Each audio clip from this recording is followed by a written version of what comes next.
Guys, and welcome to the channel. Today I'll show you how you can perform a simulate scan body temperature on your Motorola G53. So we have to start from opening the Play Store and look for the body temperature app.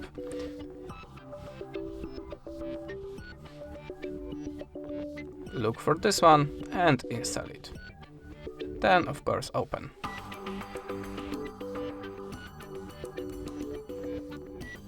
Now skip this window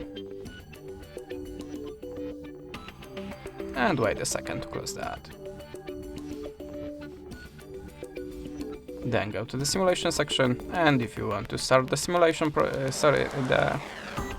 scan process, just hold the finger here.